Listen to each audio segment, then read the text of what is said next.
সুপ্রিয় দর্শক, মাস্টার মিডিয়ার পক্ষ থেকে সবাইকে শীতের শীতল শুভেচ্ছা। শুরু করছি মাস্টার মিডিয়ার পরিবর্তন শোতে। আপনাদের সাথে আজকে আমি আছি জারিন নাজনীন এবং আমার সাথে আছেন আমি নীলা ইসলাম।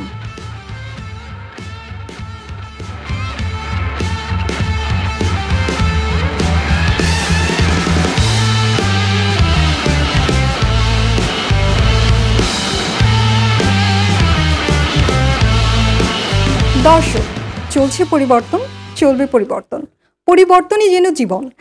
সেই প্রস্তর যুগ থেকে শুরু করে পরিবর্তনের মাধ্যমেই আমরা আজকে এসে পৌঁছেছি তথ্য প্রযুক্তির যুগে। এবং তথ্য প্রযুক্তির যুগে অন্যতম একটি বিষয় হচ্ছে সোশ্যাল মিডিয়া। কথা বলবো আজকে সেই সোশ্যাল মিডিয়া নিয়েই। আপনারা জানেন সোশ্যাল মিডিয়ার ভালো দিকগুলোর সাথে সাথে কিছু নেতিবাচক প্রভাবও আমাদের ওপর পড়ে। সেটি নিয়ে আজকে আমরা কথা বলবো নীলার সাথে। নীলা, কেমন আছেন আপনি? আলহামদুলিল্লাহ ভালো আছি। কেমন আছেন আপনি? আমিও ভালো আছি। নীলা, আপনি হয়তো খেয়াল করেছেন যে ছোট থেকে শুরু করে বৃদ্ধ আমরা প্রায় সবাই সোশ্যাল মিডিয়া ব্যবহার করে থাকি। এবং সোশ্যাল মিডিয়ার ব্যবহারের ক্ষেত্রে যেটা দেখি, অনেকে আমরা সেটার আসক্তিতেও পড়ে যাই। ঠিক, সেক্ষেত্রে আপনি এই ব্যাপারটাকে কিভাবে দেখছেন? মানে আমাদের মনস্তাত্ত্বিক বিষয়ের উপর চাপটা কেমন পড়ে বলে আপনি মনে করেন? ধন্যবাদ আপু। আসলে যেটা আপনি বলেছেন যে ছোট থেকে বড় সকলের উপরেই একটা চাপ পড়ে, এটা দেখা যায় যে এখন আমি বলি যে এটা কিন্তু কোনো বয়স ভেদ করে আসলে এই চাপটা পড়ছে না। এখন দেখা যায় যে ছোট বাচ্চারা এতটা আসক্ত হয়ে গেছে ফোনের প্রতি যে তাদের দেখা যায় খাবার খাওয়াতে হলেও কিন্তু ফোন দেখিয়ে খাওয়াতে হচ্ছে। এবং দেখা যায় যে আমরা বড়রা যারা রয়েছে, আমরা একটু ফ্রি সময় পেলেই কিন্তু আমরা ফেসবুক, আমরা হচ্ছে টিকটক, আমরা হচ্ছে ইনস্টাগ্রাম, আমরা কিন্তু মানে এগুলো নিয়ে পড়ে আছি। মানে কাজের বাহিরে যে সময়টুকু পাচ্ছি সেই সময়টুকু কিন্তু আমরা দেখা যায় আগে যেটা হতো যে আমরা ফ্রি সময় ঘুমাতাম, কিন্তু এখন কিন্তু সেটা করছি না। আমরা এখন ফ্রি হলে আমরা শুয়ে আছি ঠিক আছে, কিন্তু ফোন কিন্তু আমাদের সাথে আছে। এবং প্রতিটা মানুষ, সেটা হতে পারে যারা মানে আমাদের অবসরপ্রাপ্ত রয়েছে, তারাও কিন্তু তাদের দিনের বেশিরভাগ সময় কিন্তু ফোনের সাথেই যায়। মানে সময় পার করার একটা মাধ্যম আমরা মনে করি যে আমাদের মোবাইল ফোন বা আমাদের কম্পিউটার বা আমাদের আসলে টেলিভিশন বলি আমরা। টেলিভিশনটা এখন যদিও একটু কমে এসেছে, তো সেক্ষেত্রে আমরা কিন্তু এই মাধ্যমগুলো ব্যবহার করি। তো এটা তো আমরা সবাই জানি যে আমাদের মোবাইল ফোন আসলে কতটা আসলে মানসিকভাবে আমাদের মস্তিষ্কে আসলে ক্ষতি বয়ে নিয়ে আসে। এবং এটা কিন্তু দেখা যায় অনেক সময় আমরা কিন্তু অস্বাভাবিক হয়ে যাই একটা সময়। আমি যদি একটু আমার পার্সোনাল অভিজ্ঞতা থেকে বলি, সেটা হচ্ছে যে আমার ভাইয়ের মেয়েও আছে ছোট, তো ও হচ্ছে খেতে যেত না বলতে খাবার খেতে যেত না। তো ভাবি মনে করলো কি যে ওকে ফোন দেখিয়ে দেখিয়ে দেখা যায় যে কার্টুনগুলো দেখিয়ে দেখিয়ে ওকে খাওয়াতো। তো আচ্ছা, বাচ্চা খাচ্ছে, ঠিক আছে আমি দেখাই, মানে ও তো একদমই খায় না, তো এটা দেখে দেখে তো খাচ্ছে। তো একটা সময় কি হচ্ছে যে ওকে খাওয়াতে খাওয়াতে তো ও আসলে এত আসক্ত হয়ে গেছে যে আপনার ওই কার্টুন না ছাড়লে ও আর খাচ্ছে না, মানে ওকে কার্টুন ছেড়েই খাওয়াতে হবে। এবং ও শুরুতে আসলে যখন মানে মানুষ দেখা যায় বাচ্চারা কথা বলার বয়স হয় না, এর আগেই ও খুব বেশি কথা বলা শিখে গিয়েছিল। কিন্তু এই যে কার্টুনটা দেখানোর পরে ওর যে পরিবর্তনটা আমরা লক্ষ্য করেছি যে ও সবার সাথে কথা বলা বন্ধ করে দিয়েছে। মানে ও খুবই চুপচাপ হয়ে গিয়েছে এবং ও হচ্ছে নিজে নিজে কথা বলছে, নিজে নিজে খেলছে, কথা বলছে, কিন্তু ও কথা বলছে সে কার্টুনের ল্যাঙ্গুয়েজে, মানে যে ল্যাঙ্গুয়েজগুলো আসলে দেখা যায় ইংলিশ না, মানে কিছু কার্টুন থাকে না আমাদের অন্যরকম ল্যাঙ্গুয়েজে, তো ও সেই ল্যাঙ্গুয়েজে কথা বলছে, মানে একা একাই কথা বলছে, একা একা খেলছে। এবং আমরা কোনো প্রশ্ন করলে সেটা অ্যান্সার দিচ্ছেন না, পছন্দ করছে না, কারো কাছে যাচ্ছে না, কারো কোলে যাচ্ছে না। তো আমরা আসলে অনেকদিন এটা নিয়ে খুব চিন্তিত হয়ে পড়েছিলাম যে কি কারণে আসলে এটা হচ্ছে। তো অনেক চিন্তার পরে আমরা যেটা খুঁজে পেলাম যে এটা আসলে আমরা মনে করছিলাম যে এটা মোবাইল আসক্তির কারণেই হয়েছে। কারণ একটা বাচ্চার যখন বাড়ন্ত বয়স বা যে একটা বাচ্চাকে আমরা যেভাবে আসলে বড় করব সে তো সেভাবেই বড় হবে। তো ও তো আসলে শুরু থেকেই জন্মের পর থেকে ও সেই কার্টুন দেখেই বড় হচ্ছিল এবং সারাদিন ও কার্টুনের মধ্যেই সেই একটা জগৎ, আলাদা একটা জগৎ তৈরি করে ফেলেছিল। তো সেক্ষেত্রে দেখা গেছে যে একটা সময় ও আসলে ওই জগৎটা থেকে বের হতে পারছিল না। তো এটা শুধু আমি উদাহরণটা দিলাম আমার ভাইয়ের মেয়ের এই কারণেই যে এটা কিন্তু অ্যাভেলেবল সবার হচ্ছে। এবং আমি অনেক শুনছি যে এরকম ঘরে ঘরে হচ্ছে যে আমার বাচ্চাটা বেশি কথা বলে না, ডক্টররা বলছে যে মানুষের সাথে মেশান, ওকে মোবাইল ফোন থেকে দূরে রাখেন। তো এটা আমি মনে করি যে আমার দেখা পার্সোনাল এক্সপিরিয়েন্স থেকে যে এটা অনেক বেশি আমাদের ব্রেইনে ইফেক্ট ফেলে। নীলা, আপনি হয়তো জানেন যে বাচ্চাদের 1 থেকে 4 এই যে বয়সটা, বাড়ন্ত বয়সটা, এখানে কিন্তু বাচ্চারা সবচেয়ে বেশি শেখে। সেক্ষেত্রে তারা যদি এই সময়টা মোবাইলের প্রতি আসক্তি হয়ে যায়, সেটা কিন্তু পরবর্তীতে তাদের মানসিক বিকাশে অনেক বড় একটা মানে নেগেটিভ ভূমিকা রাখবে। আমি নীলা, আপনাকে আমি বলতে চাচ্ছি যে শিশুদের কথা আমরা বললাম, এবার একটু আমাদের দিকটায় আসি।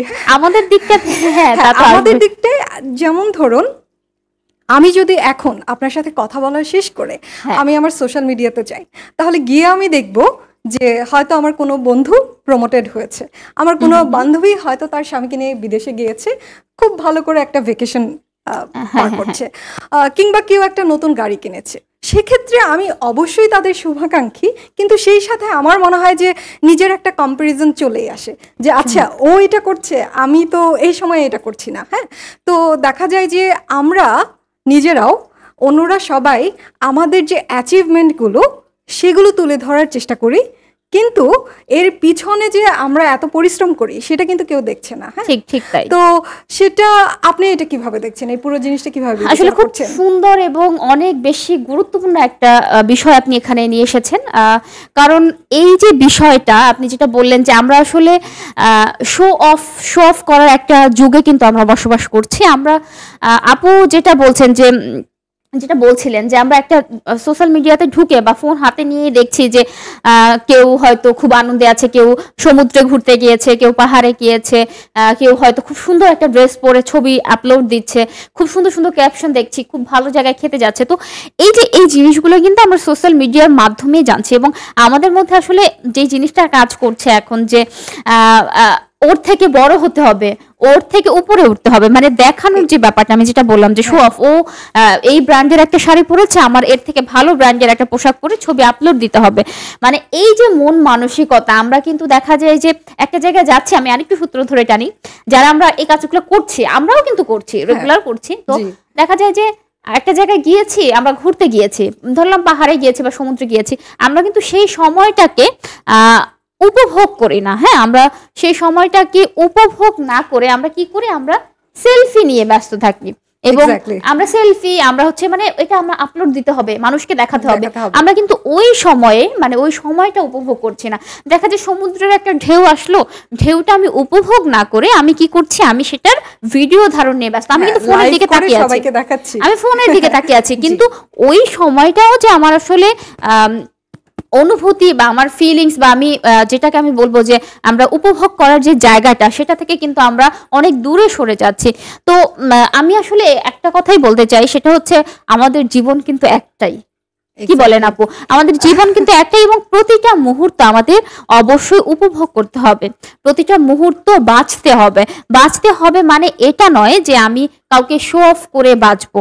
দেখা যায় আপনার শো অফ, আপনি আজকে এটা করেছেন, অনেকে আছে করতে পারছে না, তো সেক্ষেত্রে তাদের মনের মধ্যে মানে আরো অনেক বেশি খারাপ লাগা তৈরি হয় যে ও এটা পারছে, আমি পারছি না, আজকে আমার টাকা নেই বলে আমি পারছি না, বা আমার এই জিনিসটা বা আমার অ্যাবিলিটি নেই বলেই হয়তো আমি পারছি না। তো এমন কোনো কাজ আসলে আমার মনে হয় যে আমাদের করা প্রয়োজন নেই। মানে শো অফ মানে আমি যাচ্ছি, আমি এক জায়গায় খাচ্ছি, খাবারের ছবিটা না হয় নাই দিলাম, ঠিক আছে, আমার ভালো লাগা থেকে 2-3টা ছবি আমি আপলোড করতে পারি, কিন্তু এমনও হতে পারে আপনার ওই ছবিগুলো দেখে কারো মনে কষ্ট বা খারাপ লাগা চলে আসতেই পারে। এবং আমি আরেকটু লম্বা হয়ে যাচ্ছে যদি আমি আরেকটু বলি, সেটা হচ্ছে যে যেটা হয় যে আমরা আমাদের জায়গা থেকে অনেক বেশি জীবনটাকে কঠিন বানিয়ে ফেলি। কিভাবে কঠিন বানিয়ে ফেলি, সেটা হচ্ছে আমরা খুব বেশি আমাদের জীবনে মানে এই শব্দগুলো নিয়ে আসি, মানে হতাশা, মানে আমাদের লাইফে প্রচুর হতাশা চলে আসে।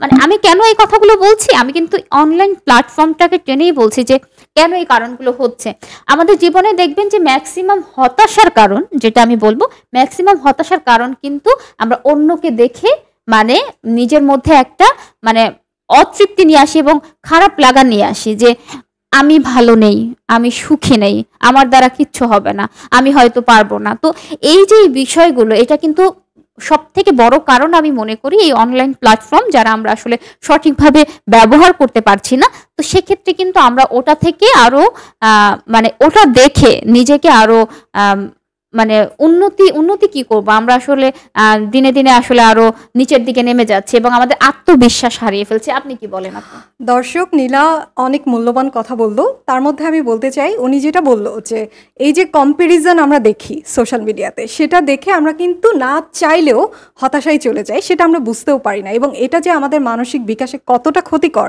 সেটা আমরা সবসময় বুঝতে পারি না। দর্শক, আরও কথা হবে, কিন্তু আমরা চলে যাচ্ছি ছোট্ট একটি বিরতিতে। ফিরে এসে আরও অনেক আড্ডা হবে আপনাদের সবার সাথে। কোথাও যাবেন না, আমাদের সাথেই থাকুন।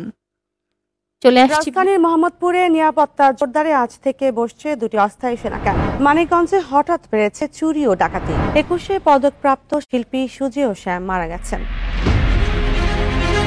আসসালামু আলাইকুম, মাস্টার মিডিয়া টিভির দুপুরের খবরে আপনাদের সবাইকে স্বাগত জানাচ্ছি। আমি শাসমিন হাসান।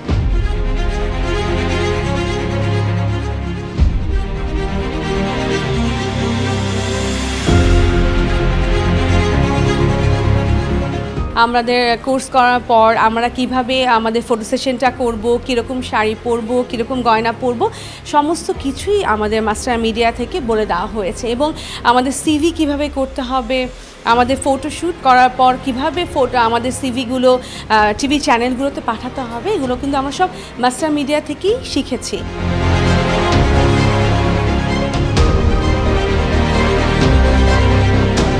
আসলে মাস্টার মিডিয়াতে আমি একটা মন থেকে একটু ধন্যবাদ দিতে চাই যে আজকে আমি এখানে দাঁড়িয়ে আছি খুবই কনফিডেন্টের সাথে, খুব সুন্দর করে আমি ক্যামেরার সামনে হাতে মাইক্রোফোন নিয়ে কথা বলছি।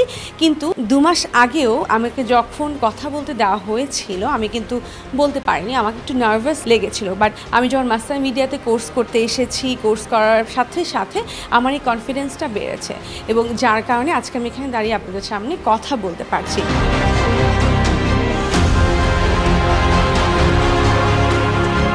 আসলে নিউজ প্রেজেন্টার হতে গেলে কিন্তু আপনাদের কোর্সটা করতেই হবে, কারণ কোর্স না করলে আসলে আপনারা বুঝতেই পারবেন না যে কোন দিকে আপনারা ভুল হচ্ছে, কোনটা আপনারা ঠিক হচ্ছে, বা নিউজ প্রেজেন্টারের জন্য কী যোগ্যতা দরকার বা কতটুকু যোগ্যতা দরকার।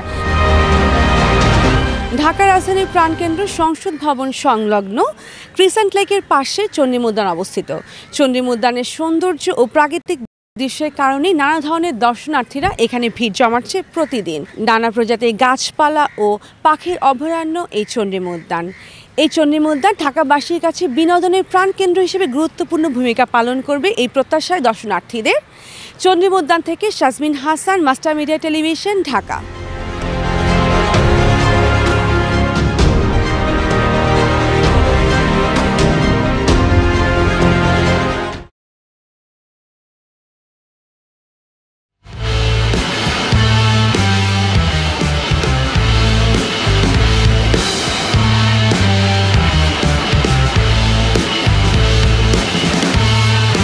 দর্শক, ফিরে এলাম ছোট্ট একটি বিরতির পর। আমাদের আলোচনা চলছিল এবং চলবে। এই পর্যায়ে নীলাকে আমি একটা বিষয় জানাতে চাই যে আমরা দেখি যে সোশ্যাল মিডিয়াতে এখন একটা ভাইরাল কিছু হলেই ভাইরাল হয়ে যায়, এবং ছোট ছোট ক্লিপ ভাইরাল হয়। তো অনেক সময় দেখা যায় যে আমরা না বুঝে অনেক রকম কমেন্ট করে ফেলি। হ্যাঁ, সেটা নেগেটিভ হয়, মাঝে মধ্যে কনস্ট্রাকটিভ ক্রিটিসিজম হয়, সেটা আমি মানছি, তবে নেগেটিভ অনেক বেশি হয়। মানুষ কেন জানে এটা পছন্দ করে করতে। তো এই ক্ষেত্রে সেলিব্রিটি হোক বা যার ভিডিওটা ভাইরাল হচ্ছে তার উপর কিন্তু একটা নেগেটিভ প্রভাব পড়ছে। তো এই দিকটা আপনি কিভাবে দেখছেন? ঠিক কথা বলেছেন আপু। দেখা যায় যে আমরা কিন্তু ম্যাক্সিমাম দেখছি যে মানে আপনি শুধু ভাইরাল, আমি দেখেছি অনেক পজিটিভ ভিডিওর মধ্যে অনেক খারাপ খারাপ বাজে বাজে কমেন্টস কিন্তু করছে।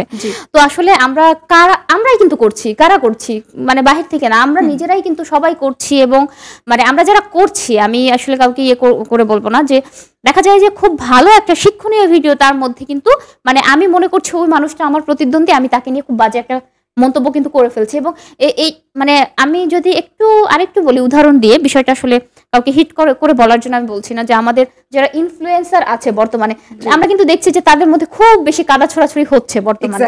এবং তারা কি করছে যে কাকে কে কিভাবে ছোট করা যায়, হ্যাঁ, কেউ ভিডিও বা লাইভে গেলে সেখানে বাজে কমেন্টস করা, বা আমি যদি একটু সেলিব্রিটি পার্সনদের দিকে লক্ষ্য করি, যে দেখবেন যে যত বেশি সেলিব্রিটি তাকে কিন্তু খুব বাজে ভাবে হ্যাসেল করা হচ্ছে। এবং যদিও তারা বলছে যে আমাদের আসলে আমরা সেটাকে কিছু মনে করি না, গায়ে লাগাই না, কিন্তু আমি একটা ইসের সাক্ষাৎকার বলতে তার একটা ছোট ভিডিও ক্লিপ দেখলাম, যে আমাদের তনি আপু যিনি হচ্ছে ইনফ্লুয়েন্সার, তো ওনার হাজবেন্ড যখন অসুস্থ ছিল তখন কেউ একজন তাকে ওখানে লিখেছে, মানে লাইভের মধ্যে লিখেছে যে আপনার হাজবেন্ড যেন মরে যায়।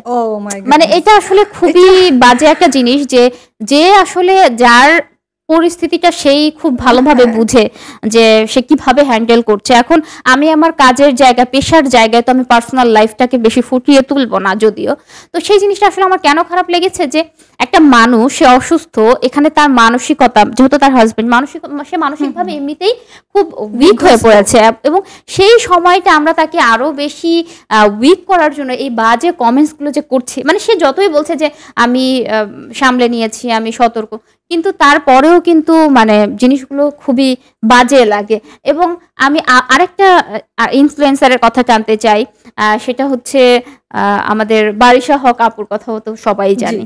তো উনি যখন প্রেগনেন্ট ছিল, তো একজন কমেন্টস করেছে তোর পেটের বাচ্চাটা যেন মরে যায়। মানে এটা কি কমেন্টস, এটা কি মানে যায়, মানে একটা মানুষ হয়ে আমরা কিভাবে সেটা করছে? তো অনলাইন প্ল্যাটফর্ম আসলে আমরা ব্যবহার করব, কিন্তু সেই ব্যবহারটা আসলে আমাদের সঠিকভাবে জানতে হবে। আমি যেটা মনে করি আপু, যে আমরা মানুষ হয়ে কিভাবে পারছি এই কাজটা করতে। আমারও তো সন্তান আছে, আমার ফ্যামিলি আছে, আমার হাজবেন্ড আছে, তো সেই জায়গা থেকে আপনাকে যদি আজকে এই পরিস্থিতিতে ফেলা হতো, বা আপনাকে যদি এইটার সম্মুখীন আপনি হতেন, আপনি বিষয়টাকে কিভাবে নিতেন? তো সেই দিক থেকে আমি বলবো যে আমাদের মানসিকতার যে পরিবর্তন করা উচিত সেটা তো করতেই হবে, পাশাপাশি আমাদের আসলে শিখতে হবে, জানতে হবে যে অনলাইন প্ল্যাটফর্মটা আসলে আমরা কিভাবে ব্যবহার করবো। আপু কি বলেন? আসলে আমি যেটা বলতে চাই যে হয়তো সেলিব্রিটিরা বলে থাকে যে না আমি এগুলো গায়ে লাগাই না, কিন্তু দিন শেষে তো আমরা সবাই মানুষ, এবং আমরা যদি কোনো কথা গায়ে না মাখতে চাই সেক্ষেত্রেও কিন্তু আমাকে অনেক এফোর্ট দিতে হয় যে না I am cool about it. হ্যাঁ, সেক্ষেত্রেও অনেক এফোর্ট দিতে হচ্ছে, এনার্জি দিতে হচ্ছে নেগেটিভিটিকে সরিয়ে রাখতে। কিন্তু আমরা যখন কমেন্ট করছি সেটা তো পাবলিকলি করছি, সেটা আমি একাই দেখছি না, বাকিরাও দেখছে, তো নেগেটিভিটিটা স্প্রেড হয়ে যাচ্ছে। আমারও বলবো যে সোশ্যাল মিডিয়ার প্রতি কম বেশি আসক্তি ছিল। আমি আপনাকে বলতে চাই যে আমি সেটা কিভাবে দূর করেছি।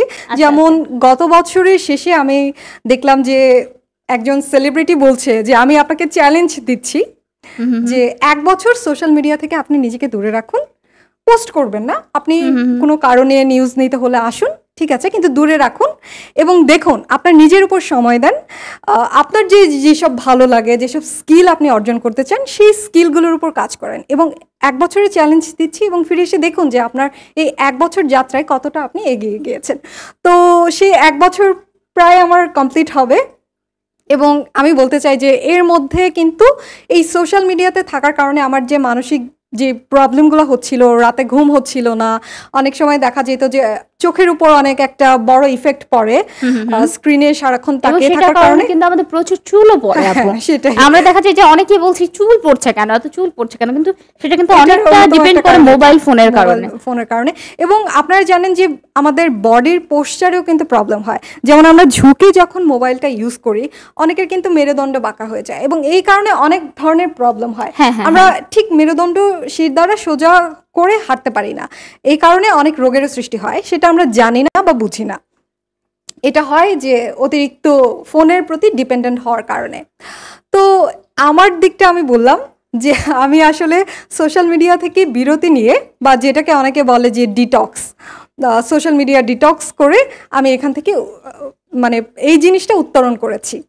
তো আপু আপনার কোনো ব্যক্তিগত টিপস আমাদের দর্শকদের সাথে শেয়ার যদি করতেন। ব্যক্তিগত টিপস আসলে কি বলবো, সেটা হচ্ছে যে মোবাইল ফোনে আসক্ত না, এখন কিন্তু খুব মানে আমি যদি বলি যে না আমি একেবারে আসক্ত না, সেটা কিন্তু একদম মিথ্যে কথা বলা হবে। আমি আমার দর্শককে কখনোই মিথ্যে কথা বলতে চাই না।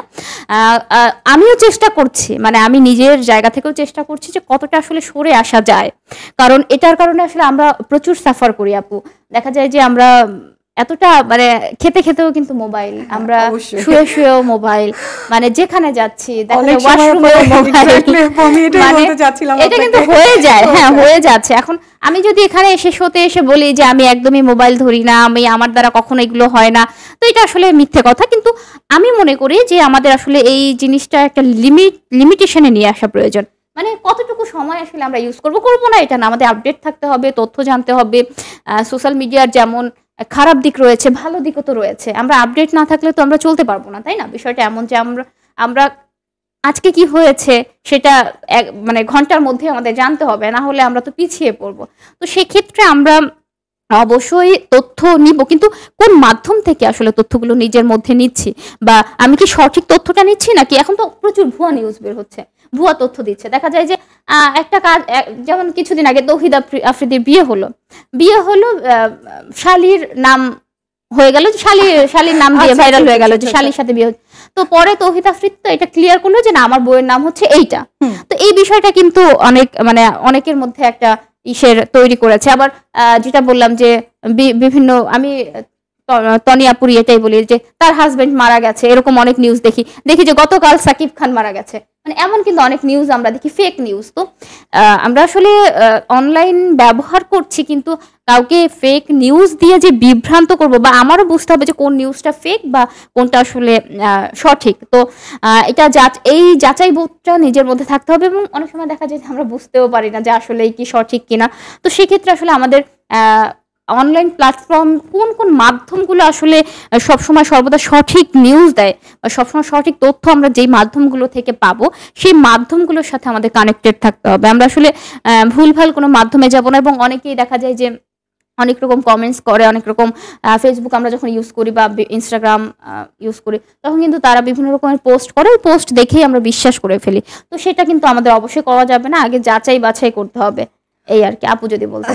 দর্শক, আমরা অনুষ্ঠানের প্রায় শেষের দিকে চলে এসেছি। আমি লাস্ট একটা বিষয় নিয়ে আপুর সাথে আলোচনা করব। সেটা হচ্ছে যে আপু, দেখা যায় যে ধরুন এখন আমি বাসায় গিয়ে রাতে ফ্রেশ হয়ে ঘুমাতে যাব, তো ঘুমের আগে মনে হলো যে একটু দেখি, একটু যাই, এই একটু করতে করতেই কিন্তু 2 ঘন্টা কোথাও দিয়ে চলে যায়, সেটা আমরা নিজেরাও বলতে পারি না। হ্যাঁ, আর আরেকটা বিষয় হচ্ছে যে কোনো গুরুত্বপূর্ণ মিটিংয়ে আছি বা যেখানেই থাকি না কেন, সেটা পারিবারিক মিটিং হতে পারে, সামাজিক কোনো অনুষ্ঠানে আমরা যেতে পারি, দেখা যায় যে ফেসবুকে নোটিফিকেশন এলো বা আসবে কিনা, একটা ছবি পোস্ট করলাম, নোটিফিকেশন আসছে কিনা, সেদিকে আমার মনোযোগ, আমার পাশের মানুষটার প্রতি কিন্তু আমার মনোযোগ নেই। মানে আমরা আসলে দেখা যায় যে কেউ লাইক করলো কিনা, কেউ কমেন্টস করলো কিনা, সেটা বেশি গুরুত্বপূর্ণ। হ্যাঁ, যেখানে কিনা আমার পাশে আশেপাশে মানুষ আছে, আত্মীয় স্বজন আছে, তাদেরকে আমি সময় না দিয়ে তখনও আমি সেই সোশ্যাল মিডিয়ার মধ্যে বাস করছি। আমি গল্প করছি, কিন্তু আমার মধ্যে কি, আমার হাতে কিন্তু ফোন, গল্পের মধ্যেও কিন্তু আমার সেটা চলছে, আমার কমেন্টসের রিপ্লাই চলছে, আমার সবকিছু চলছে। তো প্রপারলি আমি আপনাকে যে টাইমটা দিতাম বা সময়টা আমি আপনাকে দিতাম, সেটা কিন্তু আমরা চাইলেও 100% আসলে দিতে পারছি না। এবং এই জিনিসটা আসলে ম্যাক্সিমাম আমাদের কাছের মানুষদের সাথে বেশি হচ্ছে। দেখা যায় যে একটা সময় যেটা হয় যে মায়েদের সাথে কিন্তু আমরা এই কাজটা বেশি করে ফেলি বলতে মায়েরা কিন্তু চায় যে আমরা সন্তানদের সাথে একটু গল্প করতে অবসর সময়ে, বা আমরা একটু, তারা চায় যে নিজেদের মতো করে তাদের কিছু গল্প আমাদেরকে বলতে, বা মানে আমরা যেন শুনি তাদের কথাগুলো। তো সেক্ষেত্রে দেখা যায় যে এখন আমরা আসলে এতটাই আধুনিক হয়ে গেছি যে আমরা মায়ের সাথে যদি কথা বলতে যাই, তখনও কিন্তু আমাদের হাতে মোবাইল ফোনটাই থাকে, এবং আমরা কিন্তু 100% আসলে মাকে সময়টা চেয়েও দিতে পারছি না। এবং ওই জায়গা থেকে মায়েরা যতই তাদের কষ্টটা আসলে আমাদেরকে না বলুক, কিন্তু তাদের মনের মধ্যেও কিন্তু অনেক ছোট্ট একটু কষ্ট থেকেই যায় যে আমার মেয়ে মোবাইল ফোন নিয়ে ব্যস্ত, আমাকে একটু সময় দাও, বা আমার ছেলে ও সারাদিন এটা নিয়ে ব্যস্ত, একটু তো আমাকে সময় দিতে পারে। তো আমাদের যখন আসলে বয়সটা বেড়ে যায়, তখন কিন্তু আমরা আসলে গল্প করার সঙ্গী খুঁজি। তো আমরা আসলে এতটাই আসক্ত হয়ে গেছি অনলাইন প্ল্যাটফর্মে যে আমরা আসলে এখন আর মানে কারোর সাথে গল্পও করতে পছন্দ করি না। দেখা যায় যে পাশের মানুষ পাশের ঘরে থাকে, আমরা তাকে জিজ্ঞেস করি না তোমার শরীরটা কেমন, তুমি ভালো আছো কিনা, কিন্তু আমি ঠিকই মেসেজ করে আমি বাহিরের একজনকে জিজ্ঞেস করছি হাউ আর ইউ, কেমন আছো, এইটা সেটা। মানে ঠিক আছে, আগে কাছের মানুষগুলোর খবর তো আমাদের নেওয়াটা প্রয়োজন ছিল। তো এই ভুলগুলো কিন্তু আমিও করে ফেলি, আপনিও করে ফেলেন। তো এই দিক থেকে আমি বলবো যে এই দিকগুলো আসলে এই দিকগুলোর দিকে আমাদের একটু লক্ষ্য রাখা প্রয়োজন। এবং আরেকটা কথা বলতে চাই একটু ছোট্ট করে, সেটা হচ্ছে যে দেখবেন যে আমাদের যেহেতু এখন ভাইরালের যুগ, প্রচুর ভাইরাল হয়ে যাচ্ছে, এবং আমরা কিন্তু আমরা যদি বলি যে আমি একটু পজিটিভলি হচ্ছে অনলাইন প্ল্যাটফর্ম ইউজ করব, আমি বিভিন্ন টক শোগুলো হোক বা বিভিন্ন শোগুলোতে আমরা কিছু গুরুত্বপূর্ণ নিউজ বা তথ্য জানার জন্য কিন্তু আমরা সেগুলো দেখি বা ফলো করি, বিভিন্ন চ্যানেলে হোক বা অনলাইন চ্যানেলগুলোতে হোক। এখন আমরা আসলে দেখি যে ম্যাক্সিমাম জায়গাতেই তাদের চ্যানেলকে, তাদের শোকে ভাইরাল করার জন্য কিন্তু তারা কি করছে, তারা টিকটকার নিয়ে এসে বিভিন্ন টিকটকার হোক বা হচ্ছে হয় না যে অনলাইনে উল্টাপাল্টা কথা বলে ভাইরাল হয়েছে, এইরকম ব্যক্তিগুলোকে নিয়ে এসে কিন্তু তারা শো কন্টিনিউ করছে। তো সেক্ষেত্রে আপনার কি মনে হয়, এতে কি মানে তাদের দ্বারা কি আসলে আমাদের সাধারণ জনগণ যারা আছেন তারা কিছু শিখতে পারছেন নাকি এতে আসলে মানে আরো খারাপ কিছু হচ্ছে? আপনার কি মনে হয়, আপনার মতামত? নীলা যে কোশ্চেনটি করলো সেটা খুবই গুরুত্বপূর্ণ একটি কোশ্চেন। আমি এক্ষেত্রে বলতে চাই যে ছোটবেলায় যখন আমাদের টিভি চ্যানেল খুব ছিল না, ভিটিভি ধরতে গেলে, তো সেক্ষেত্রে আমরা কিন্তু টিভি দেখতাম, যে সেখানে আমরা শুদ্ধ উচ্চারণ দেখব, কিভাবে ভালো করে কথা বলতে হয় সেগুলো শিখবো, আচার আচরণ ইত্যাদি সব কিছু। তখন কিন্তু দায়িত্ব নিয়ে সব কিছু একটা টিভিতে প্রোগ্রাম করা হতো। এখন কিন্তু ব্যাপারটা হয়ে গেছে অনেকটা উল্টো। আমরা কিভাবে ভাইরাল হওয়ার জন্য কত বিতর্কিত কিছু করব, সেটাই এখন হচ্ছে ট্রেন্ড। এতে করে যে আমাদের যে জেনারেশন, এবং বিশেষ করে যারা এখন ছোট, আমাদের নেক্সট জেনারেশন জেনজি বা আলফা, এদের উপর কিন্তু একটা বিরূপ প্রভাব পড়ছে। ওরা বুঝতেই পারছে না যে কোনটা মানসম্পন্ন প্রোগ্রাম বা কোনটা মানসম্মত না, কোনটা করা উচিত বা কোনটা করা উচিত না। আমরা মানে আগে যেটা হতো যে শো এর মধ্যে কোনো নেগেটিভ কিছু ছড়ানো যাবে না, নেগেটিভ কথা বলা যাবে না, বাট এখন হচ্ছে কি বিভিন্ন প্রোগ্রামে আমরা দেখছি যে নেগেটিভ জিনিসটাই করতে হবে। মানে এটা হোস্টও বলে দিচ্ছে, গেস্টও বলছে যে আপনার শো ভাইরাল করতে হবে, আপনি এই কথাটা বলবেন। মানে এমন কিছু বিষয় তারা তুলে ধরে যেটা দেখে আসলে ইয়াং জেনারেশন কিন্তু ইন্সপায়ার, মানে তাদেরকে দেখে তো ইন্সপায়ার হয়। অনেকে দেখা যায় যে না এখান থেকে এটা শিখছে, এখান থেকে এটা শিখছি, বা আমরা কিন্তু অনেক সেলিব্রিটিদের জীবনযাত্রা দেখেছে, যাদেরকে দেখে আমরা ফলো করবো বা যাদেরকে আমরা মনে করি আদর্শ, আমি এর মতো হতে চাই, আমি এর মতো হতে চাই। তো তারাও আসলে বিভিন্ন প্রোগ্রামে গিয়ে এমন কিছু কথাবার্তা বলে যেটা আসলে আমাদের দেখা যায় যে ইতিবাচক দিক তো বয়ে আনেই না, উল্টো আমাদের জীবনে কিন্তু অনেক রকমের সমস্যার সৃষ্টি করে। তো সেক্ষেত্রে আসলে আপনি কি বলবেন সেই দিক? আপুকে আমি বলতে চাই যে এরকম অনেক প্রোগ্রাম আছে যেখানে গিয়ে অ্যাঙ্করকে বলা হয় যে আমাকে এই বিতর্কিত কোশ্চেনগুলো করবেন, আমাকে অ্যাটাক করবেন। এখানে যারা গেস্ট থাকে তারাই কিন্তু অনেক ক্ষেত্রে শিখিয়ে দেয় যে আমাকে করবেন। এটার একমাত্র উদ্দেশ্য হচ্ছে যে ভাইরাল হওয়া। আমরা জানি যে নেগেটিভ মার্কেটিং জিনিসটা কাজ করে, তো তারা এই নেগেটিভ মার্কেটিং করেই আসলে আলোচনায় থাকতে চায়। যে ক্ষেত্রে দেখা যায় যে আমরা দর্শক হিসেবে অনেক ক্ষেত্রেই আর কি এই নেগেটিভ জিনিসটাই মাথায় ঠিকভাবে মানে মনে করি যে এটাই ঠিক। আবার অনেক ক্ষেত্রে আমরা এটা ধরতে পারি যে এটা নেগেটিভ জিনিস এবং এটা পজিটিভ। কিন্তু আমি বলবো যে যারা প্ল্যাটফর্মটি ইউজ করছেন, যারা আসলে এই আসনে বসে আছেন, এটা তাদের দায়িত্ব যে সঠিক তথ্যটি দেওয়া এবং সেটা খুব শালীনতার সাথে দেওয়া। ভাইরাল হওয়ার জন্য আমি আসলে একটা জেনারেশনকে মিথ্যা তথ্য দিব, তাদের মেন্টালিটিকে প্রভাবিত করব, সেটা খুবই খুবই রং আমার মনে হয়। আচ্ছা, আপনি কি বলবেন? আমি তো আসলে আপনার সাথে তো আমি একদমই একমত। তো সেক্ষেত্রে আসলে অবশ্যই আপু যেটা বলেছে যে এটা কখনোই আমাদের করাটা ঠিক না। এবং পরিশেষে আমি আসলে একটু যেহেতু শেষের দিকে সময় চলে এসেছে, আমি একটু শেষটা টেনেই বলছি যে দেখা যায় যে আমরা আসলে এখন অনলাইনটা আসলে পজিটিভের থেকে নেগেটিভটাই বেশি ছড়িয়ে দিচ্ছি, এবং যত দিন যাচ্ছে আস্তে আস্তে নেগেটিভের সংখ্যা কিন্তু বাড়ছে। এবং এখন আমরা যেটা জানি যে আমাদের এআই এর যুগ চলে এসেছে, এবং এটার কারণে কিন্তু দেখা যায় যে আমরা এখন মানে একটা সময় হতো কি আমরা অনলাইনে একটা ছবি দিতেও ভয় পেতাম যে আমার ছবিটা দিয়ে কি না কি হয়ে যায়। এবং এটা এখন এতটা আরো আপডেট হয়েছে যে আপনার ছবি নিয়ে কিন্তু অনেক কিছুই করে ফেলা সম্ভব। এবং দেখা যায় যে আমরা এখন যেটা করছি যে আপনি হয়তো খুব পজিটিভ মাইন্ডে আপনি ভালো থাকতে চাচ্ছেন, যে আমি চাচ্ছি না কোনো খারাপ কিছুতে জড়াতে, তো আপনি জানেন না যে আপনার ছবিটা নিয়ে কোথায় ইউজ করা হচ্ছে। তো এই যে আমি যেটা এই কথাটা বলার কারণটা হচ্ছে যে আমরা আসলে ভালো দিকে আসলে ব্যবহারের থেকে আমরা কিন্তু খারাপের দিকে বেশি চলে যাচ্ছি। তো এই দিকগুলো আসলে আমাদের আরো অনেক বেশি সতর্ক থাকতে হবে। এবং এখন তো অনেক বেশি মানে সাইবার ক্রাইম হচ্ছে, এটা তো আমরা জানি। এবং সেটা কিভাবে আসলে আপনি এরকম কোনো সমস্যায় যদি আমরা পড়ি, সেক্ষেত্রে আমরা আসলে কি কি পদক্ষেপগুলো আমরা নিব সেগুলো একটু আপু যদি বলেন। আমি আসলে না বলি, আপনি একটু বলেন।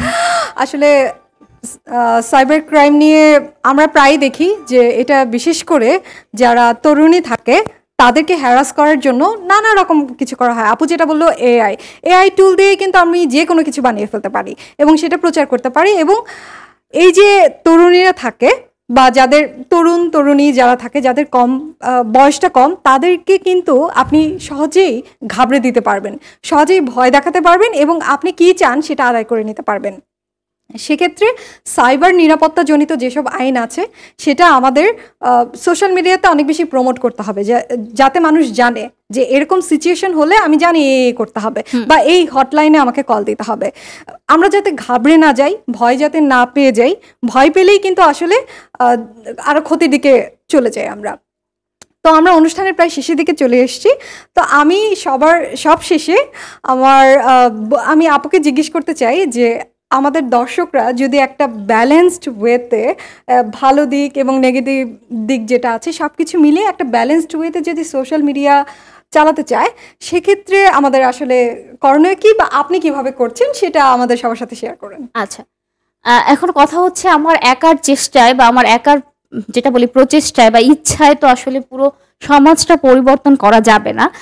সবার জায়গা থেকে আমি যেটা বলবো দর্শকদেরকে যে সবার নিজ নিজ জায়গা থেকেই কিন্তু আমাদের নিজের মানসিকতার বা নিজের মেন্টালিটি পরিবর্তনটা নিয়ে আসতে হবে। এটা ছাড়া কিন্তু কখনোই সম্ভব না। আমি এখন নিজে থেকে যত ভালোই থাকতে চাই, আমি এটা করব না, আমি এখানে যাব না, আমি একা ভালো থাকলাম কিন্তু মানে আমি ভালো থাকতে চাইলাম কিন্তু আমার সামনে কিন্তু চলে আসবে। এখন আসলে এতটা আধুনিক প্রযুক্তিতে আমরা বসবাস করছি যে আপনি না চাইলেও এমন কিছু তথ্য, এমন কিছু নিউজ কিন্তু আপনার সামনে চলেই আসবে। আমরা চাইলেও অ্যাভয়েড করতে পারবো না বা আমরা চাইলেও সেটা নিজেদের জীবন থেকে সরিয়ে দিতে পারবো না। তো সেই ক্ষেত্রে আমরা যদি একটা সুন্দর সমাজ চাই, সুন্দর একটি রাষ্ট্র চাই, তো আমি বলবো যে আমরা সবাই সবার জায়গা থেকে সচেতন হতে হবে এবং যেন আসলে যেই নেগেটিভ কথাগুলো আমরা বললাম যে এই কারণে মনে হচ্ছে যে অনেক বেশি হয়ে যাচ্ছে, যে বাচ্চাদের বেশি ফোন ইউজ, আমাদের ইয়াং জেনারেশন যারা আছে আমরা অতিরিক্ত আসক্ত হয়ে যাচ্ছি বা আমাদের পার্সোনাল যে মানুষগুলোকে তাদেরকে সময় দিচ্ছি না। আমরা আসলে যদি একটু আগের দিনের কথা চিন্তা করি, একটু আগে, তো সেই সময়টা আসলে কেমন ছিল, খুবই সুন্দর ছিল। আমরা হয়তো এতটা আধুনিক ছিলাম না, কিন্তু আমার মনে হয় যে সেই সময়টা আসলে আমরা নিজেদেরকে দিতে পারতাম এবং আমরা আসলে মনে হয় যে সেই সময় ছোটবেলার কথা ভাবলেই খুব ভালো লাগে আপু, যে কত সুন্দর বিদ্যুৎ চলে গেলেও আমরা কি করতাম, আসো সবাই কানামাছি খেলি, সবাই এইটা খেলি, অনেক রকমের খেলা খেলতাম। দুপুর হলে আমরা অনেক রকমের গেম কিন্তু ছিল, হ্যাঁ, তো এগুলো করতাম। এখন কি করে, যাই হোক বিদ্যুৎ না থাকলেও তো এমবি আছে, সব জায়গায় আমাদের আসলে ফোন ছাড়া, ফোনের বিকল্প হিসেবে আমরা কোনো কিছুই বেছে নিতে পারছি না। তো সেই ক্ষেত্রে আমি আসলে মনে করছি যে ব্যবহার আমরা করব, আমাদের এটা ছাড়া তো আমরা চাইলেও এখন আর বাঁচতে পারা বলতে আপডেট থাকতে হলে, যুগের সাথে তাল মিলিয়ে বাঁচতে পারবো অবশ্যই, যুগের সাথে তাল মিলিয়ে চলতে হলে আমাদের অবশ্যই সেটা ব্যবহার করতে হবে, কিন্তু সেটার মাত্রাটা আমাদের বুঝতে হবে এবং আমাদের ভালো এবং খারাপ দিকটা বুঝতে হবে। আমাদের জায়গা থেকে সবাইকে সচেতন করতে হবে এবং প্রত্যেকটা দর্শককে বলতে চাই যে আপনাদের জায়গা থেকে আপনারা সবাইকে সচেতন করুন এবং এই খারাপ জিনিসগুলোকে বর্জন করুন, সবাইকে উৎসাহ দিন। আমরা আসলে কারো ভালো যদি করতে না পারি, কারো ক্ষতি যেন না করি, কারো মন মানসিকতা যেন ভেঙে না দিই, এবং এভাবেই আমরা আমাদের দেশকে, আমাদের রাষ্ট্রকে কিন্তু এগিয়ে নিয়ে যেতে পারি পজিটিভ ভাবে, পজিটিভ ওয়েতে। তো আমি কিন্তু এটা বলে আসলে শেষ করতে চাই। আপনাকে কিছু বলতে চাচ্ছেন কিনা? আপুকে অনেক অনেক ধন্যবাদ। আমরা জানি যে কোনো টেকনোলজি ভালো দিকও আছে, খারাপ দিকও আছে। এখন আমরা কিভাবে ব্যবহার করব সেটা আমাদের উপর নির্ভর করে। যেহেতু আমরা চাচ্ছি যে সবাই এই বিষয়গুলো বলে আসলে সচেতনতা সৃষ্টি করি, কারণ সচেতন হতে পারলে আসলে আমরা এর ভালো ব্যবহারটা করতে পারবো। তো দর্শকদের আমাদের সাথে থাকার জন্য অনেক অনেক ধন্যবাদ। পরবর্তী কোনো একটা আয়োজনে আবার দেখা হবে। খোদা হাফেজ। খোদা হাফেজ আমার পক্ষ থেকেও।